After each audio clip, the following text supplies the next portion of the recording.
So a lot of people ask me, can I go online and download a copy of the 1099 miscellaneous form and use that to file? And the answer is very simple. It's no. You can't use it. The reason why is because when you download that form on irs.gov under tax forms, basically you'll notice that on the first page you actually look at the PDF, they actually tell you right away you can't use this form. So you can't use it. And let me tell you something right now. If you use that form, automatically the IRS is going to send you a penalty of $50 for each 1099 you send in.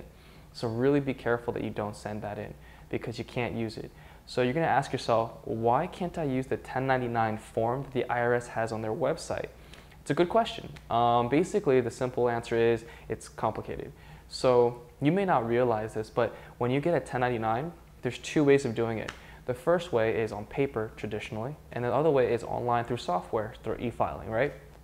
So e-file means that you gotta have software, you gotta buy it, you gotta have someone do it for you. You can't just send them an email saying, hi, 1099. So that's one thing. The other part of it is the paper, which most people use, right? So you probably wanna use the paper and you're probably trying to get it to work. The problem is the paper has a lot of rules. So first, it has to be a special size. Okay, the paper has to have a special acidity level. So basically it can't be too sweet, can't be too sour kind of situation. It's got a pH level of 6.5. It's something about science that you probably don't even care about. And the ink has to be non-reflective black.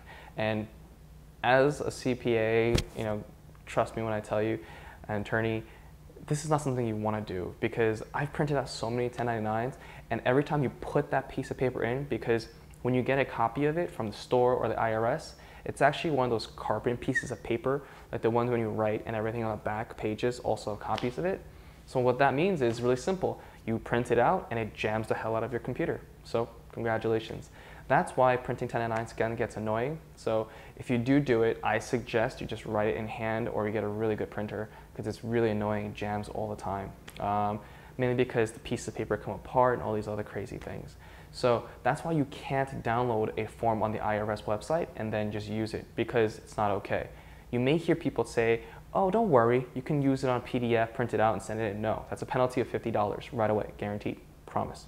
You can look at the instructions, they even tell you that. If people say, oh, just go online and kind of like copy it over and do all this other stuff, no, that's not okay. There's a barcode and all these other things on the pieces of paper and they have to be in exactly the right place.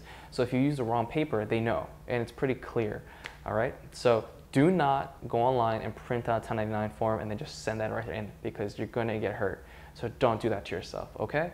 Either just go online and get the form, all right, and order it from the IRS, or you can go to from the store, or just get some software. All right, it's the easy way of handling it. Otherwise, you're going to be asking for a whole lot of hurting from the IRS. All right, thanks. The average 1099 employment tax audit is probably going to cost you $26,000.